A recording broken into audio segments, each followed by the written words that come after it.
본 방송에서 제공하는 투자 정보는 투자 판단에 대한 조언입니다. 방송에서 제공하는 주식의 가치, 가격 상승 및 가격 하락에 대해서는 방송사에서 보장하지 않습니다.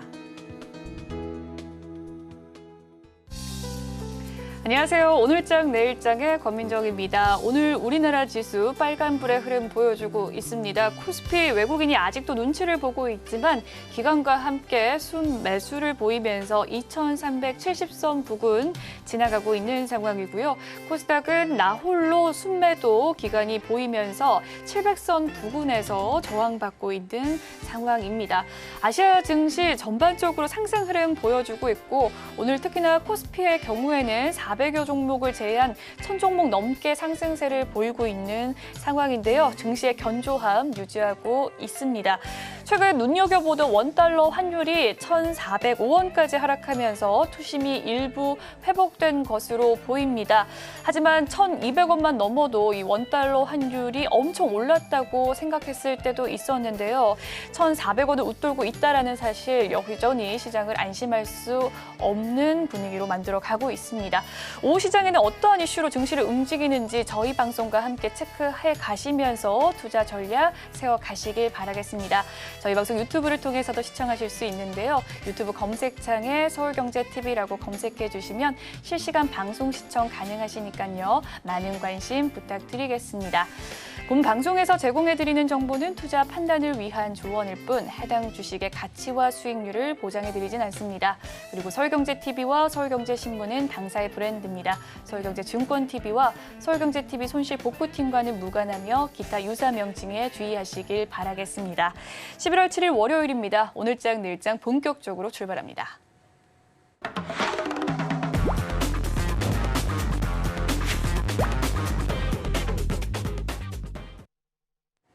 네, 첫 번째 코너 이 시각 보도본부 시간입니다. 오늘은 이지영 기자와 함께합니다. 어서 오세요. 안녕하세요.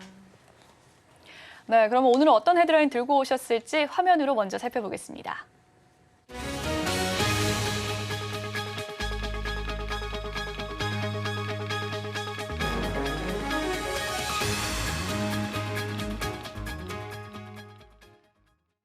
네, 첫 번째 소식입니다. 금리 인상 기조가 계속해서 유지되고 있습니다. 우리 기업들도 이 대출의 부담이 좀 커지는 상황인데요. 그 중에서도 중소기업 대출 금리 상황은 어떻습니까? 네, 중소기업 대출 금리가 9년 만에 최고를 기록하면서 이자 부담이 가중되고 있고요. 또 자금 경색에 대한 우려가 계속해서 나오고 있는 상황입니다.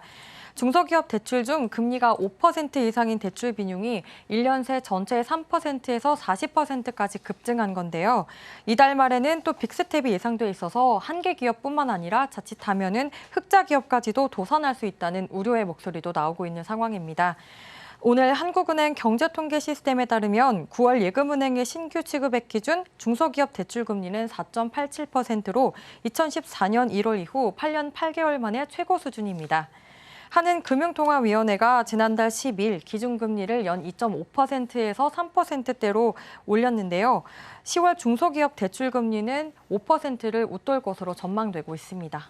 네, 이렇게 대출 금리가 오르면서 중소기업의 상황도 달라졌을 것 같은데 어떤 상황입니까? 네, 대출 금리가 상승하면서 중소기업의 이자 부담은 더 가중될 것으로 보입니다.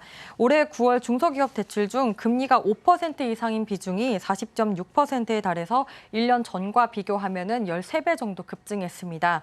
코로나 사태로 중소기업 대출도 눈덩이처럼 불어나서요. 또 대출 금리 상승은 중소기업의 고통을 더 키우고 있는 상황입니다.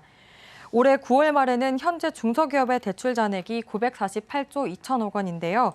이는 1년 전보다 75조 2천억 원 늘어난 수준입니다. 코로나 사태 전인 2019년 12월과 비교하면 231조 5천억 원이나 증가한 겁니다. 뿐만 아니라 최근에 또 레고랜드 사태와 금융권의 신용 경색으로 대기업 또한 회사채 발행을 통한 자금 조달이 어려워진 상황인데요. 그렇다 보니 중소기업의 사정은 더 나쁠 수밖에 없습니다. 중소기업 대출금리는 또 대기업보다는 더 높은 수준입니다. 9월 중소기업 대출금리는 4.87%인데요. 대기업의 0.49%포인트를 웃도는 수준입니다. 네, 이 중소기업 대출 금리가 1년 전보다 13배 넘게 뛰어오른 상황이면 굉장히 부담이 될 것 같은데 시장에서는 앞으로 이 대출 기업의 이 금융 비용 부담 어떻게 내다보고 있습니까? 네, 시장에서는 중소기업의 금융 비용 부담이 앞으로 더 커질 것으로 전망하고 있습니다. 금융통화위원회가 오는 24일 다시 한번 빅스텝을 강행할 거라고 전망되고 있기 때문인데요. 현재 미국 기준금리가 한국의 기준금리를 웃돌면서 역전 현상이 나타나고 있어서 이 간격을 좁히기 위한 빅스텝은 불가피한 상황이기 때문입니다. 이렇게 되면서 일단 금리 인상으로 한계 기업들은 벼랑 끝으로 더 몰리고 있는 상황입니다. 코로나 기간에는 그나마 돈이 풀려서 또 버티고 있던 기업들도 이자 부담과 자금 경색 또 이중고 상황에서는 한 번의 큰 충격에 바로 무너질 수도 있는 상황입니다. 지금은 고공행진하는 물가 때문에 정부에서도 대규모 유동성을 풀기도 쉽지 않은 상황입니다.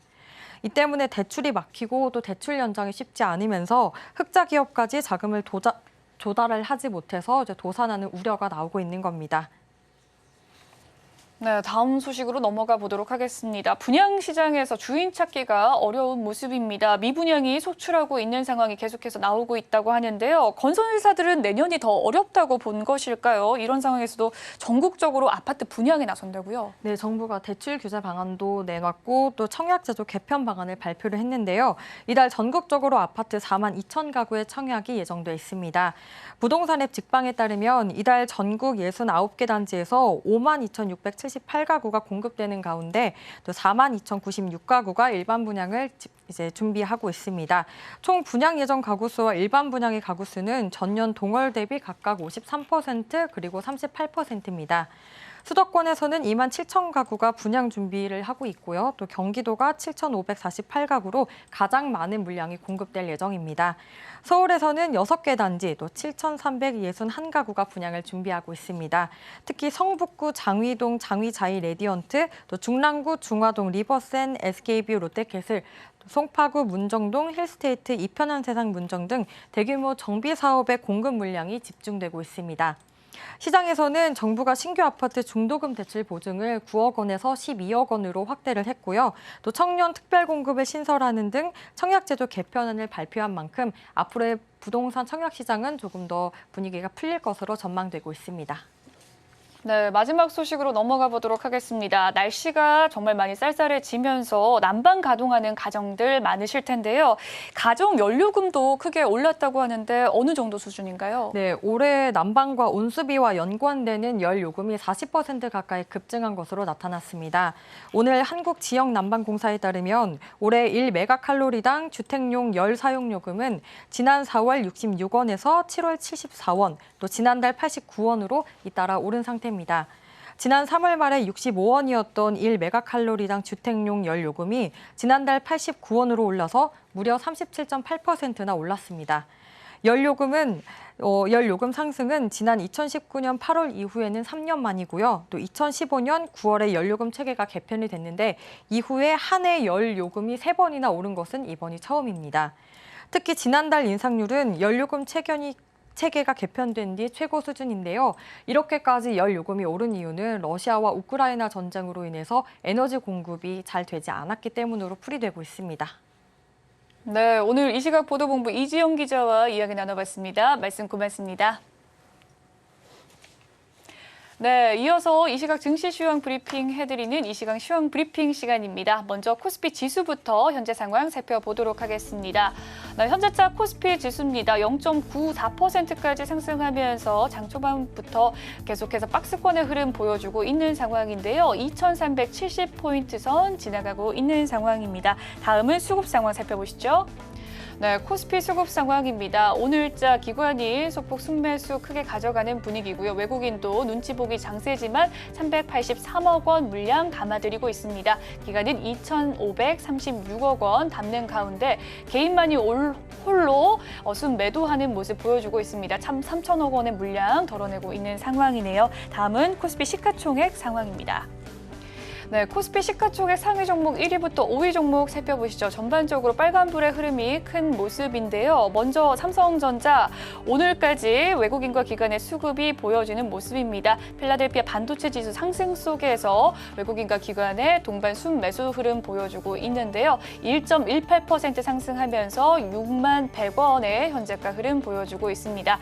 반면에 LG 엔솔, 혼다와 미국 배터리 합작 공장의 인센티브를 받는다라는 소식에도 불구하고 오늘은 차익 매물 실현하는 모습입니다. 1%의 하락세로 58만 5천 원 선 지나가고 있습니다. 반면에 삼성 바이오로직스 최근 들어 계속해서 호재 나오고 있는 모습이죠. 1.3% 빨간불의 흐름 이어가고 있는 가운데 SK 하이닉스도 역시나 외국인과 기관의 동반 순매수세로 빨간불 이어갑니다. 네, 다음은 코스닥 상황 살펴보도록 할까요? 네, 코스닥 지수입니다. 현재 0.79% 상승세 나타나면서 700선 부근에서 코스닥 지수 흐름 나타나고 있습니다. 699.35포인트 지나가고 있습니다. 수급 상황 살펴보실까요? 코스닥 투자 주체별 매매 동향 살펴보면 오늘은 기간 홀로 동반 순매도 보여주고 있습니다. 홀로 순매도 보이는 가운데 500억 원 물량 덜어내고 있는 상황이고요. 개인과 외국인 담고 있는 가운데 외국인이 432억 원 물량 크게 가져갑니다. 개인도 100억 원의 물량 담아드리고 있는 모습이네요. 다음은 코스닥 시가총액 상위 종목 살펴보겠습니다. 네, 오늘의 코스닥 시가총액 상위 종목 1위부터 5위 종목 모두들 보합과 파란불 보인 가운데 셀트리온 헬스케어 다시 보합권으로 들어선 모습입니다. 현재 보합에서 6만 원대의 거래 흐름 보여주고 있고요. 2차 전지 오늘 모두 다 쉬어갑니다. 에코프로비엠 2% 하락세, LNF도 2.8% 차익 매물 실현하는 가운데 HLB 오늘 약보합권에서 거래 흐름 보여주고 있고요. 2차 전지인 에코프로 또한 0.5% 소폭의 약보합권에서 거래 이어가고 있습니다. 다음은 특징주 살펴보시죠. 네, 오늘의 특징주 위메이드입니다. 위믹스 3.0이 노드 카운슬 파트너 발표 속에서 강세 보이고 있습니다. 위메이드는 이 국내외 블록체인 기업인 블록데몬과 올로즈 그리고 이 등의 이 위믹스 3.0의 노드 카운슬 파트너로 합류했다고 밝혔는데요. 이 파트너는 위믹스 메인넷의 거래와 블록을 검증하는 등 노드 운영에 관한 주요 의사 결정에 참여한다라는 소식입니다. 이와 같은 소식 속에서 위메이드 오늘 5.74% 상승세 가져갑니다. 장중에 57,300원의 고점 찍어내기도 했지만 현재 윗골이 달린 55,300원에 거래되고 있는 상황입니다. 다음의 특징주 살펴보시죠. 네, 오늘의 두 번째 특징주 현대차입니다. IRA 3년 유예 개정안 발의 소식 속에서 오늘 상승세 가져가고 있는 현대차입니다. 3.99% 상승 흐름 보여주고 있고요. 미국의 인플레이션 감축법이죠. 이 IRA 3년 유예 개정안이 미국의 상하원 모두 발의됐다는 소식에 현대차 장 초반부터 큰 상승세 나타나고 있습니다. 여기까지 이 시각 시황 브리핑 살펴봤습니다.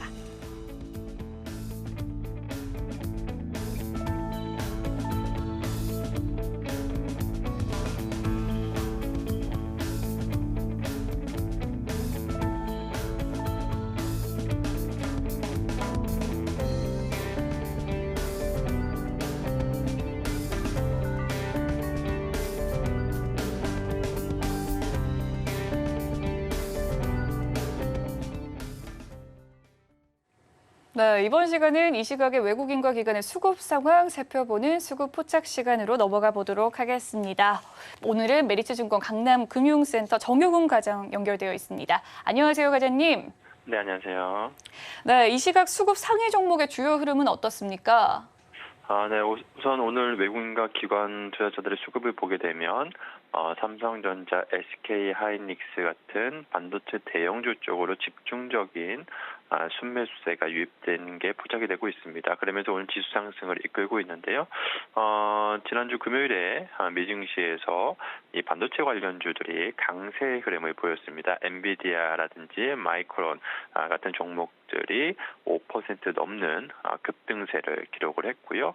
이와 함께 오늘 외국인과 기관 투자자들이 국내 증시에서 삼성전자, SK 하이닉스 쪽으로 집중적인 순매수세가 유입되고 있다. 볼 수가 있겠습니다.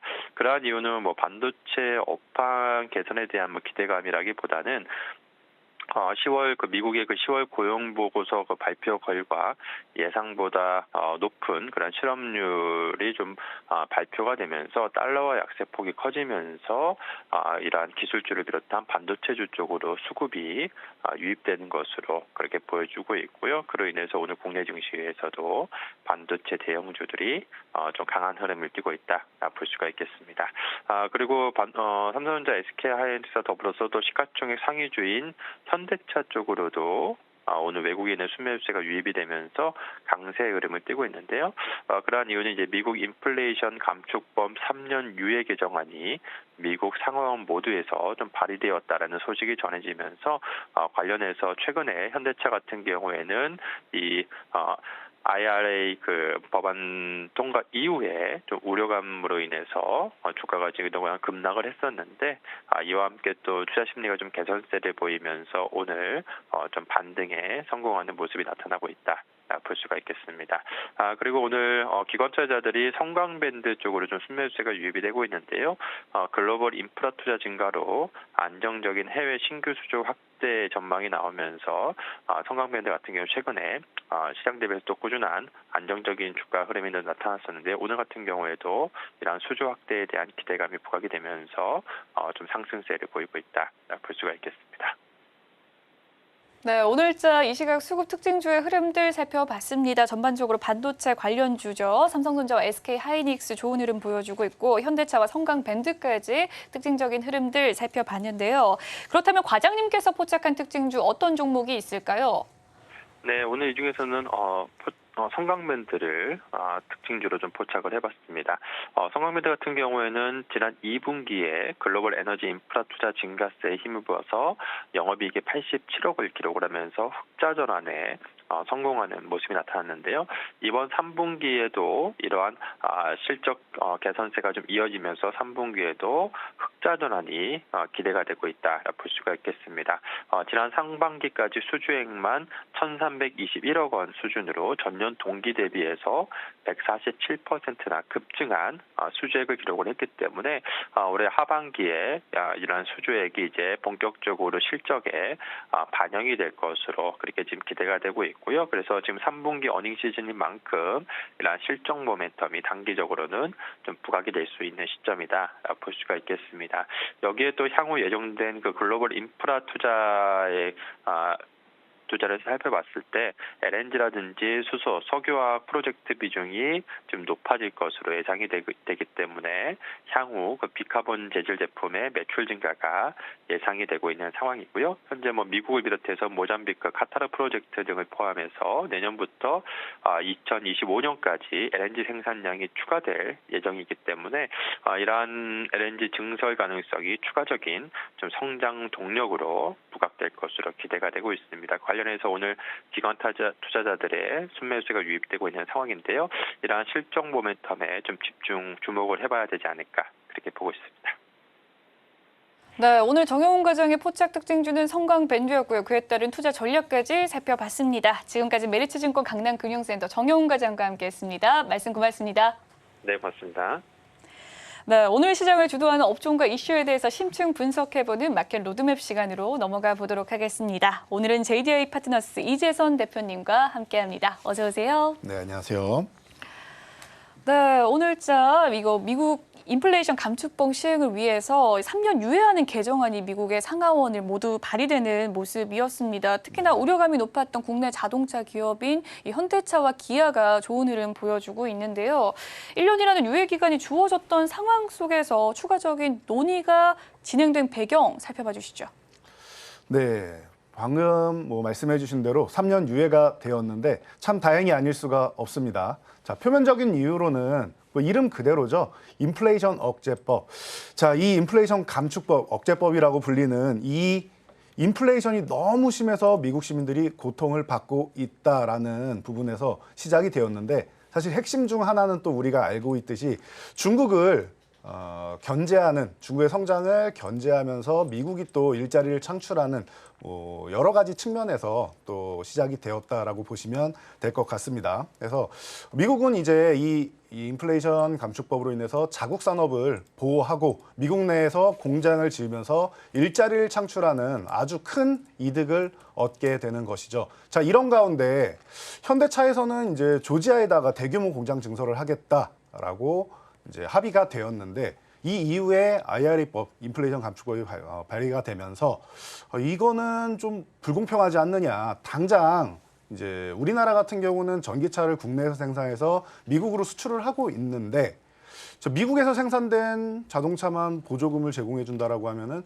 이 부분 조금 어렵지 않겠느냐라고 해서 좀 어려운 결과를 낳았습니다. 거기에 우리나라만 차별받는 것은 아니겠죠. 자, 유럽 같은 경우도 EU에서 자체적으로 강경하게 나가느냐 아니면 대화를 하느냐 사이에서 고민을 하고 있었는데 이 중에서 가장 핵심 역할을 하고 있는 독일 쪽에서는 대화로 좀 풀어나가 보자, 협상을 계속해 보자라고 얘기가 최근에 나오고 있었기 때문에 우리나라를 비롯해서 독일을 그리고 나머지 국가들에서 전체적으로 좀 대화가 좀 이루어지면서 이러한 결과가 나오지 않았나 싶습니다.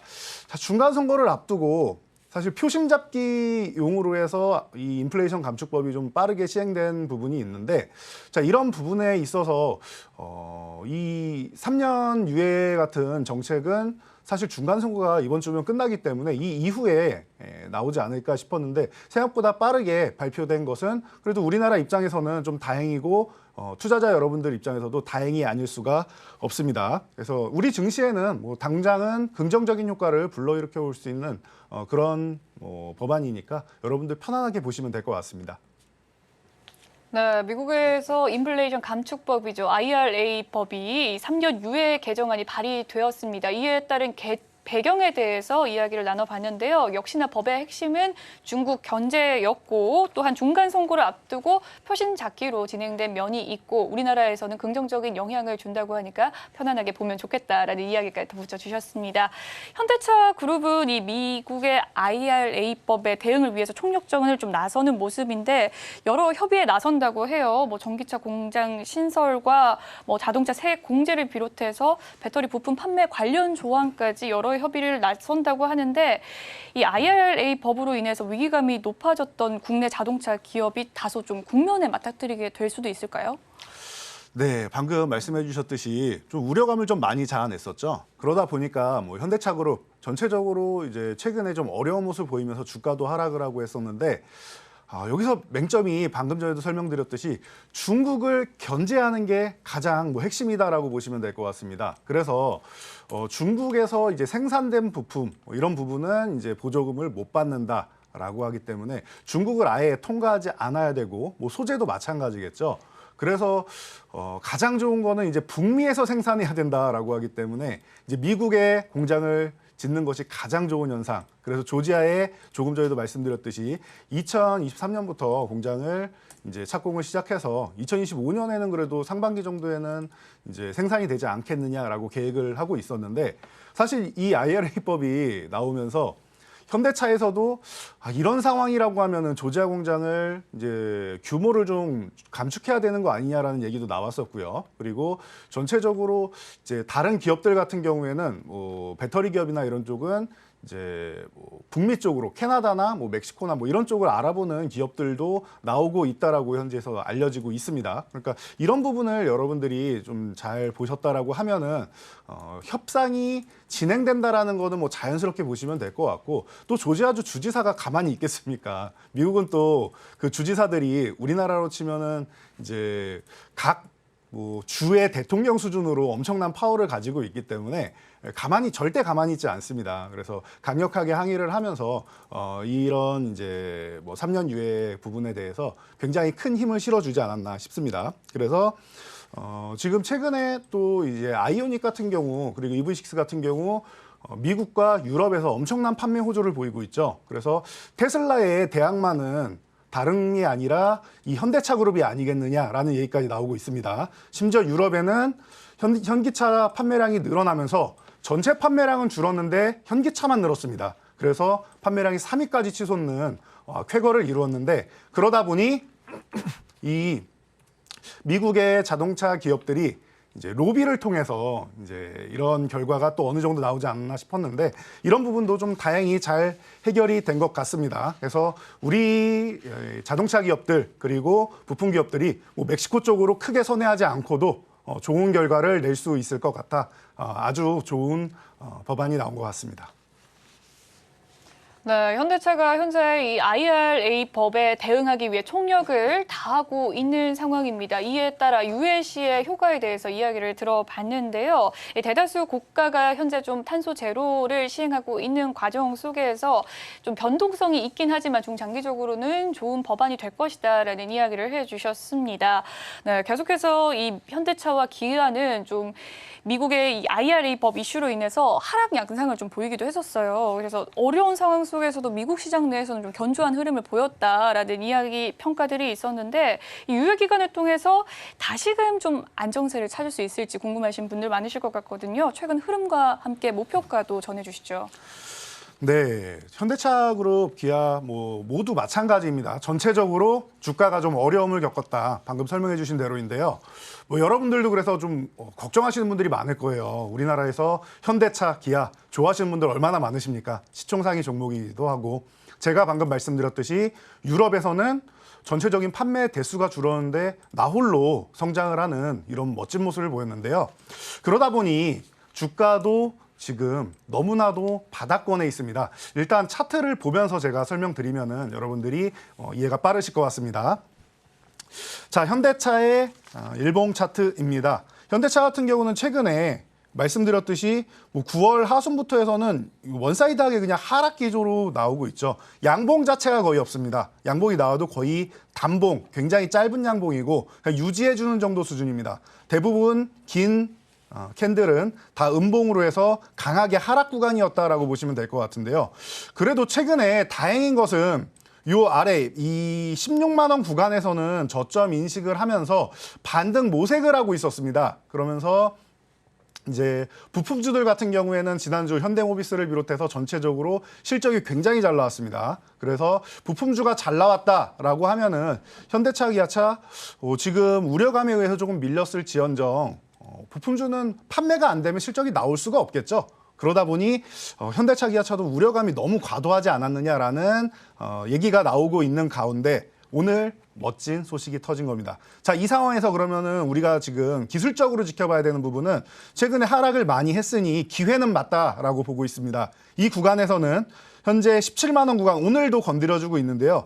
최근에 보시면은 이 10월 달에 27만 원 구간에서 이탈한 다음에 회복이 절대 안 되고 있습니다. 이 절대 회복을 못하는 이 강력한 저항을 보고 있는 이 구간을 회복을 한다라고 하면 27만 원 위쪽만 돌파해내면은 여러분들이 현대차 당분간은 좀 상승 기조로 볼 수 있지 않을까 싶습니다. 그래서 지금 오늘 거래량이 아직까지는 조금 부족한데요. 전일보다는 그리고 지난주보다는 많은 거래량이지만 더 거래량이 좀 붙어줘야 됩니다. 돌파할 때는 돌파 거래량이라고 해서 전일보다 최소 2배 이상, 2.5배 이상 정도는 나와줘야 되고 3배 이상 나오면 아주 좋습니다. 그런데 3배까지 나올 상황은 아직 아닌 것 같고 오늘은 거래량이 조금 더 늘어나기 때문에 이럴 경우에는 대형주의 경우에는 한 번에 폭발하지 않으면은 한 3일 정도 연속적으로 거래량이 붙으면서 올라가주면은 양봉과 함께 올라가주면 가장 좋은 현상을 볼 수가 있습니다. 우리가 흔히 적산병이라고도 하죠. 그래서 이제 양봉 3개를 연속으로 그리면서 거래량을 실어주면은 아주 좋은 그림이 된다 보시면 되고요.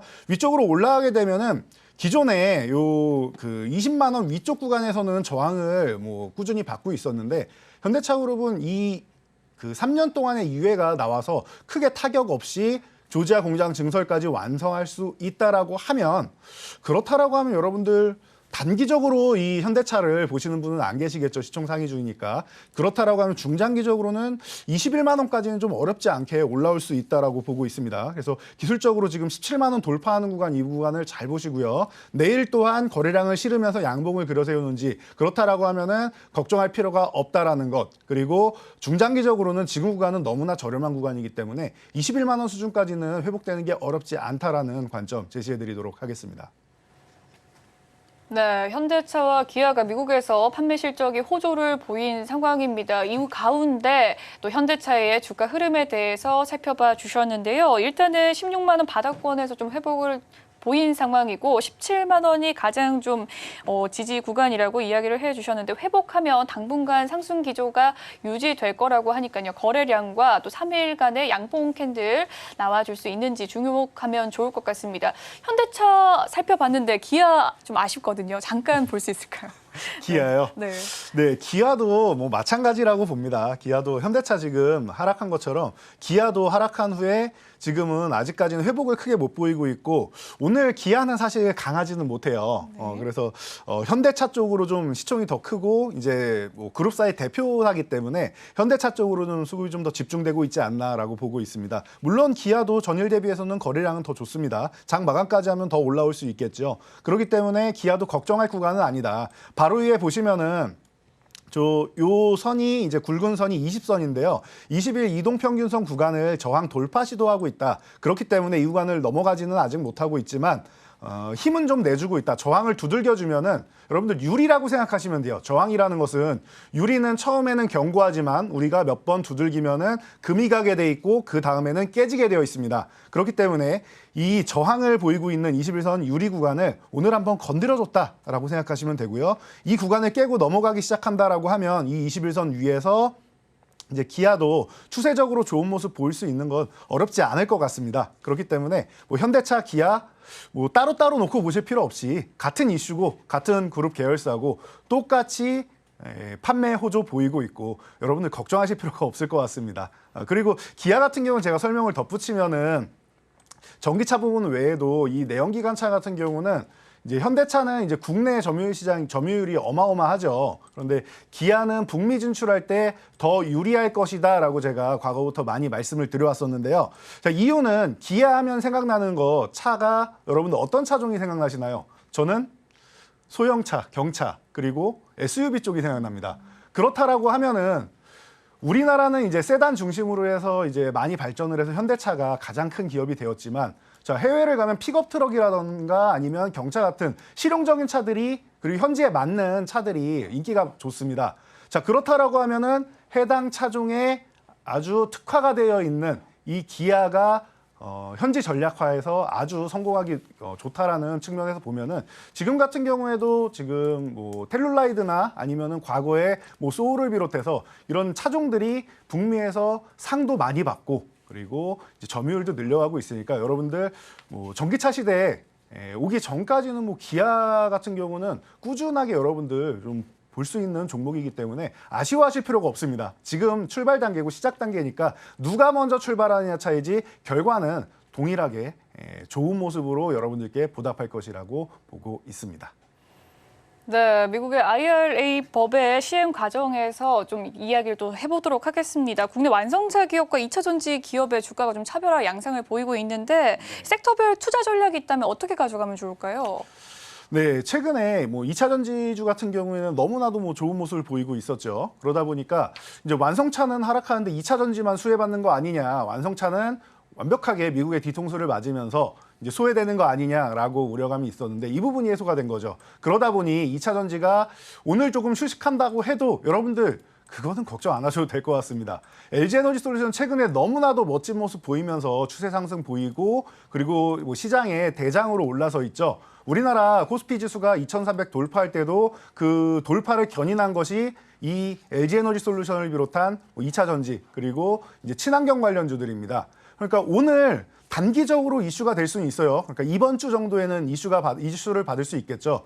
그렇다면은 오히려 최근에 기아 현대가 하락한 것처럼 반대로 상승만 보였던 이 LG에너지솔루션 같은 경우 혹은 그 외에 다른 종목들 같은 경우 여러분들이 조정을 받는다면은 그 조정을 기회로 활용할 수 있다라고 생각하시면 될 것 같습니다. 그리고 뭐 가장 좀 오늘 좀 핵심으로 볼 수 있는 섹터 중 하나가 태양광 관련주가 좀 크게 좀 하락을 하고 있습니다. 자, 태양광 관련주 같은 경우는 또 미국의 이 수혜를 받으면서 이제 바로 또 진출하지 않겠느냐, 또 큰 수혜를 보지 않겠느냐라고 기대감을 모았는데 3년 유예면 또 멀어진 거 아니냐라고 걱정하실 수 있는데요. 그렇지는 않습니다. 여러분들이 글로벌 정책 그리고 흐름을 항상 보셔야 돼요. 이런 단기적인 이슈 분명히 중요합니다. 그런데 우리가 2040년에서 2050년 사이에 우리나라도 마찬가지고요. 글로벌 EU 미국 그리고 중국 글로벌 모든 시장이 탄소 제로를 선언하고 있습니다.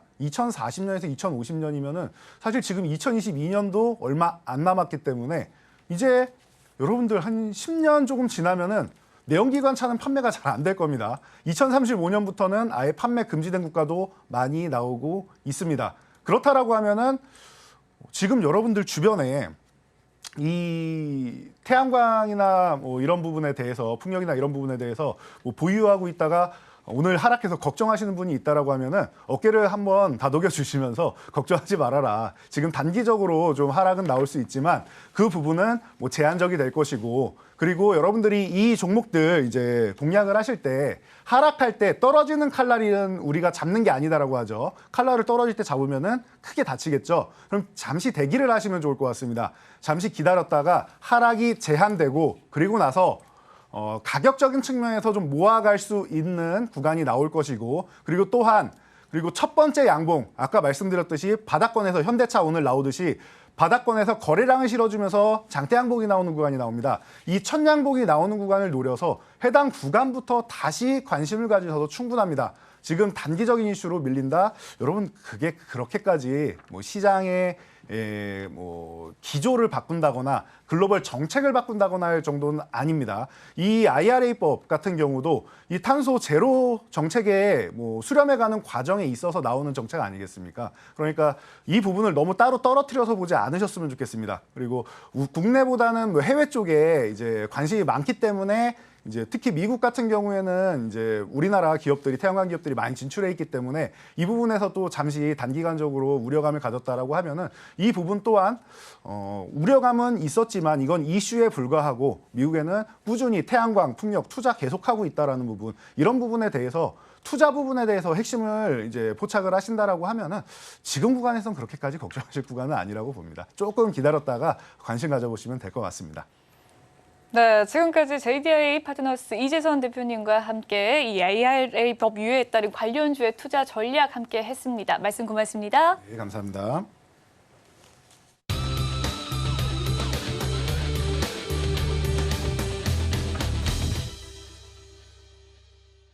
네, 이번 시간 ISL 이지현 대표와 증시 전반을 점검해보는 증시 인사이트 시간 갖도록 하겠습니다. 만나보도록 할게요. 안녕하세요, 대표님.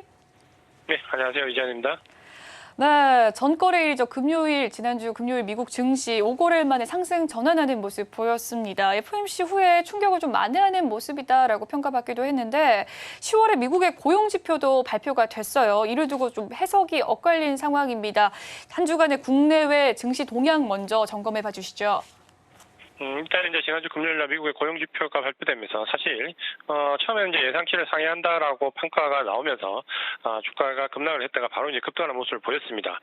고용지표를 보면 실업률이 예상보다 소폭 안 좋게 나왔고, 특히 이제 시간당 임금 상승률이 최근 내 처음으로 이제 5% 이하로 떨어지면서 임금 상승률이 이제 처음으로 꺾이는 모습을 보여줬는데, 아마도 이제 이 부분이 고용지표가 타이트하다라는 부분을 좀 완화시켜주는 효과가 나오면서 금리 인상 속도 조절 요인이 다시 대두가 되면서 미국 증시는 반등을 보여줬고, 이런 부분이 이제 우리 증시에도 오늘 어느 정도 훈풍이 좀 불고 있습니다. 특히 우리 증시 같은 경우에는 미국 증시에 비해서 상대적으로 상당히 등락폭이 좋지 않았는데요. 오히려 이제 FOMC 이후에 외국의 수급을 바탕으로 좀 좋아질 수 있는 여지가 있습니다. 특히 지난주에 이제 FOMC 파월의 강행 발언이 이어지면서 미국 증시가 낙폭이 상당히 컸는데도 불구하고 우리 증시는 낙폭이 상당히 제한적이었습니다.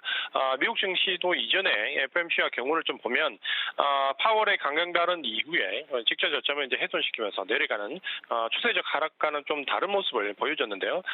특히 이제 빅스 지수 차트를 잠깐 좀 보면 지난주 FOMC 결과가 발표될 때 사실 빅스 지수가 변동성이 2% 중반밖에 나오지 않았습니다. 그러니까 예전에는 빅스 지수가 거의 뭐 7, 8% 이상 급등하면서 하방 쪽으로 급격히 몰리는 쏠림 현상이 나왔다면 이번에는 오히려 변동성이 좀 제한되었고, 특히 FOMC 결과가 나온 다음 날 나스닥이 급락했음에도 불구하고 오히려 빅스 지수가 하락하는 모습을 보여주면서 이 빅스 지수는 미국에서 선물 옵션에서 하방 배팅을 하는 가장 기준이 되는 지표 중에 하나인데, 그렇게 본다면 미국 증시에서 선물 옵션으로 강하게 하방 쪽으로 미는 물량이 이번에는 유입되지 않았다라는 관점을 본다면 시장은 이전의 FOMC와는 상당히 다른 양상을 보이고 있다, 이렇게 좀 평가를 좀 하시는 게 맞을 것 같고요.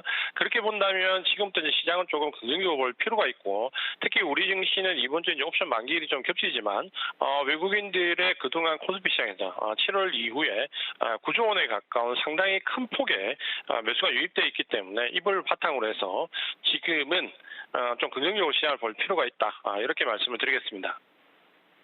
네, 최근 국내 증시 동향에 대해서 살펴봐 주셨습니다. 미국의 이 고용 타이트한 상황이 좀 완화되는 효과로 증시 훈풍이 일어났다라는 이야기를 해주셨는데요. 이전과 FOMC의 충격이 좀 다른 양상으로 펼쳐질 것이고 긍정적으로 작용하게 될 것이다라는 이야기 덧붙여 주셨습니다. 한편 미국의 중간선거 이제 이틀 남았습니다. 양당이 승리를 예단할 수 없는 초접전의 상황 펼쳐지고 있는 상황인데요. 그렇다면 이 미국의 중간선거 이후에 투자자들이 좀 최우선으로 살펴보아야 할 요인이 무엇인지, 또한 그 이후의 증시 여파 어떻게 될 것인지 살펴봐 주시죠. 일단 이제 우리가 다수가 이제 생각해 봤을 때는 이제 민주당이 이기느냐 혹은 이제 공화당이 승리하에 따라서 어느 정도 정책적 변화가 있을 수 있다. 특히 이제 민주당은 그동안 이제 바이든 정부가 출범한 이후에 여러 가지 정책적인 부분에서 많이 막히면서 이걸 이제 인플레이션 감축 법안이라는 하나의 테두리 안에 모든 정책을 다 집어넣습니다. 여기에는 뭐 아메리칸 퍼스트, 중국 견제, 그리고 뭐 신재생 에너지와 같은 기후 협약에서 못 통과시켰던 부분들 모든 부분이 이제 망라되어서 들어와 있는데 만약에 이제 공화당에서 승리한다면 이런 민주당의 정책적 일부가 좀 타격을 입을 수 있고, 특히 이제 신재생 에너지 관련된 부분에서 타격이 조금 불가피할 수 있다라는 부분들이 단기적인 관점으로 투자하시는 분들한테 영향을 좀 줄 수 있고, 오늘 이제 태양광 관련된 부분이 급락하는 것도 일단 그런 그 맥락에서 우리가 조금 이해를 해볼 필요가 있습니다. 반면에 이제 민주당이 만약에 승리를 하게 된다면 인플레이션 감축 법안에 들어와 있는 이런 모든 정책들이 좀 순조롭게 진행이 될 수 있다.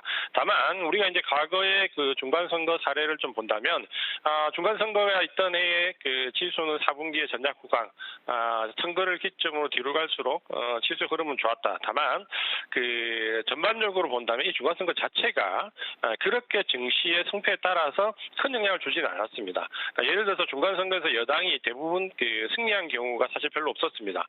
그럼에도 불구하고 이제 지수는 계속해서 상승하는 모습을 보여줬기 때문에 중간선거 자체에서 받는 섹터별 영향력, 특히 이제 테마성이 있는 섹터도 영향은 있겠지만 증시 전체에 대한 영향력은 상당히 제한적이다. 이렇게 생각을 하시면 될 것 같습니다. 네, 중간 선거를 앞두고 초접전의 상황인데 그 이후에 증시의 영향에 대해서 살펴봐 주셨습니다. 이 글로벌 금융 시장에서 중국의 리오프닝 기대감이 다시 작용되고 있습니다. 중국 당국의 제로 코로나 기조 변화 가능성에 좀 유가와 위안화의 반등을 좀 비롯해서 여러 가지 상승이 좀 나와주고 있는 상황인데요.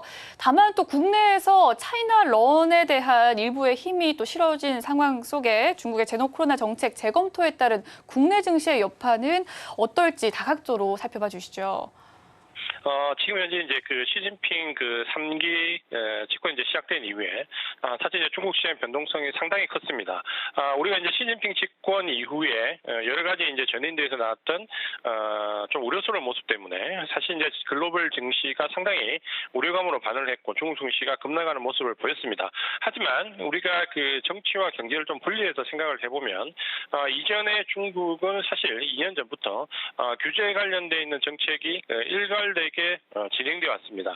우리가 잘 알고 있는 뭐 플랫폼 규제부터 해서 교육 관련된 규제, 그동안 이제 중국 증시는 거의 이제 폭탄을 맞다시피 할 정도로 각종 규제 정책에 억압되어 왔습니다. 하지만 이제 우리가 이런 걸 본다면 오히려 시진핑 주석의 3기 연임이 확정되고 나면 이전에 그 채찍 위주의 경제 정책에서 오히려 이제 당근 정책으로 좀 바뀔 수 있는 여지가 오히려 더 생길 수 있습니다.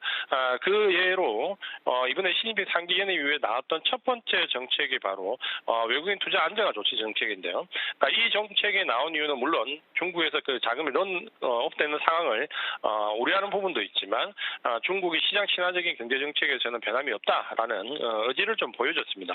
이런 이제 외국인 투자 안정화 조치 이후에 특히 이제 중국의 그 경기 부양책에 대한 기대감도 상당히 커져가면서 정치적으로는 불안한 부분이 어느 정도 해소가 되고 나면 오히려 경제적으로는 이전 한 2년 동안 계속해서 채찍에 해당하는 어려운 시기를 겪어왔기 때문에 오히려 포함해서 여기서는 이제 당근 정책이 나올 수 있는 부분이 있기 때문에 이런 부분들이 증시에 영향을 주면서 지금 중국 증시가 가파르게 반등하는 모습을 좀 보여주고 있습니다. 이런 부분을 이제 감안하면 우리 증시는 중국이 지금 현재 미국과의 관계에서 나오는 인플레이션 감축 법안에 해당되는 반도체를 비롯해서 중국의 테크 관련돼 있는 규제가 어느 수준에서 우리한테 영향을 미칠 것인가라는 부분에서 우려감이 좀 커질 수 있는 부분과 중국과 관련돼 있는 소비주들이 지금 현재 이제 바닥 하행 과정에 있는데 여기서 확실하게 이제 바닥 하행 과정을 거칠 수 있느냐라는 두 가지 측면에서 생각을 해볼 필요가 있습니다. 테크 관련된 규제는 지금 현재 우리나라 증시에 유입되고 있는 외국인 자금들이 반도체를 비롯한 IT 자금의 거의 80% 이상 자금이 이제 그쪽으로 쏠리고 있는데 가장 큰 이유가 우리가 냉정하게 삼성전자나 SK 하이닉스를 들여다본다면 이번에 미국의 인플레이션 감축 법안에 따라서 중국과 관련된 규제는 오히려 중국의 생산 기반을 가지고 있는 삼성전자 하이닉스 같은 경우에는 사실 그렇게 미치는 장사가 없습니다. 그렇게 본다면 오히려 수혜를 조금 받을 수 있는 부분도 분명히 부각이 될 것이고 특히 이제 중국 소비자와 관련된 부분에서는 이전에 우리가 상당히 오랫동안 어떻게 보면 팬데믹 이전부터 주가 조정을 상당히 큰 폭으로 겪어왔던 게 우려감이 이번에 중국의 새로운 당근 정책으로 인해서 오히려 바닥을 좀 잡아 나갈 수 있는 여지가 사실은 좀 형성되고 있습니다. 그동안 이제 화장품을 비롯해서 중국 소비주들이 겪어왔던 이런 가대한 낙폭은 좀 이제 지금부터 바닥을 서서히 잡아나가는 과정으로 좀 본다면 물론 이제 단기적인 중기적인 투자로 접근하기는 상당히 어렵겠지만 그동안 상당히 오랫동안 물려 있었던 분들이나 혹은 장기적인 관점에서 접근을 하시려고 하시는 분들은 지금부터 이제 중국 소비주들에 대해서 조금씩 관심을 가져 나갈 필요가 있다. 이렇게 말씀을 드리겠습니다. 네, 중국의 제로 코로나 정책이 재검토를 보이고 있습니다. 국내 증시의 영향에 대해서 살펴봐 주셨는데요. 중국 관련 소비주의 바닥 확인 과정이 중요하고 중장기적으로 투자 전략 세워가는 것도 중요한 부분일 것 같습니다. 국내 증시 모처럼 상승세 이어가고 있지만 지속되는 경기 침체 우려 속에서 이 추격 매수보다는 리스크 관리가 가장 중요하다라는 이야기도 나옵니다. 대표님께서는 이번 주 투자 전략을 어떻게 세워가면 좋다고 생각하시나요? 일단은 지금 현재 종목별 변동성이 상당히 크게 나오고 있습니다. 같은 섹터 내에서 종목들도 상당히 주가가 차별화되는 현상이 나오는데 지금 현재 이제 미국 증시를 보더라도 같은 빅테크 기업 내에서 주가는 완전히 차별화되는 모습을 보여주고 있습니다. 차트를 잠깐 보면 빅테크 기업 내에서도 마이크론 테크놀로지는 저점을 높여가면서 상승 전환할 수 있는 바닥권 확인 과정에 있고 반면에 이제 팬데믹 때 실적의 전성기를 보였던 구글 같은 경우는 지금 지난주에 거의 급락하는 모습을 보여주면서 같은 빅테크 기업 내에서도 주가가 차별화되는데요. 이런 현상은 우리 증시에서도 역시 굉장히 크게 변동성이 반영이 되고 있습니다. 특히 외국인들의 지금 코스피 유입되고 있는 자금이 반도체를 비롯해서 2차전지 일부에 쏠림 현상이 나오면서 이런 매수세를 받지 못하는 커뮤니케이션 관련된 종목들을 비롯해서 다른 여타 IT 기업은 그렇게 상황이 좋지가 않습니다. 그러니까 이런 부분들을 우리가 조금 감안한다면 지금은 철저하게 중장기적인 외국인 매수세가 유입되는 종목들 위주로 매수세를 조금 한정지을 필요가 있는데 아마도 이제 여기서 주도주가 나올 가능성이 크고 특히 이번 주가 목요일 날 우리는 옵션 만기일입니다.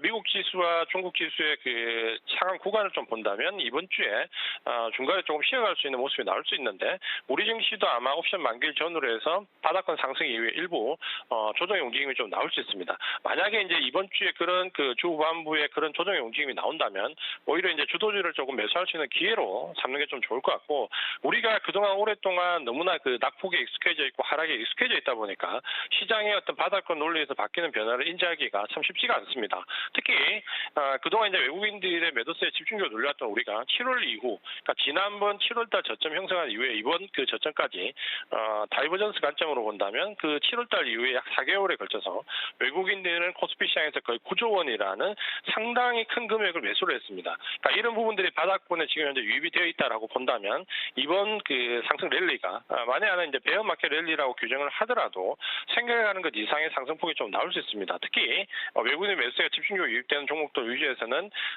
상승폭이 더 클 수 있는데요. 그러니까 이런 부분들을 본다면 지금은 외국인 매수세가 유입되는 일부 IT, 반도체나 2차전지, 특히 이제 반도체는 전방산업, 2차전지는 이제 소재와 부품까지 좀 확대를 해서 볼 필요가 있고 이제 자동차 아예 최근에 오늘 자동차 관련되어 있는 현대차 관련된 호재가 좀 나왔는데 자동차를 비롯한 이미 소비재 일부에서도 실적이 거의 바닥론에 접근했거나 혹은 실적이 개선되는 종목들 위주로 선별적으로 외국인의 매수세가 유입되는 종목들 위주로 매수를 좀 확대해 나갈 필요가 있습니다. 그래서 이번 주는 외국인이 매수하는 종목들 위주로 주중반 옵션 만기를 주는 조정을 좀 겪을 때 주도주 비중을 조금 확대해 나가는 전략으로 대응을 하자 이렇게 말씀을 드리겠습니다.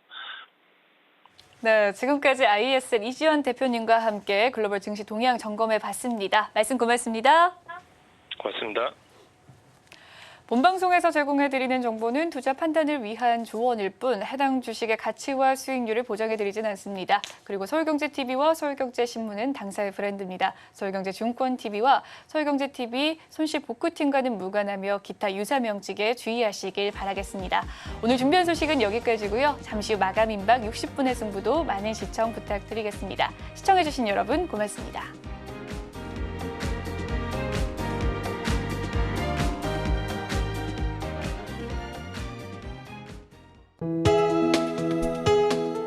본 방송에서 제공하는 투자 정보는 투자 판단에 대한 조언입니다.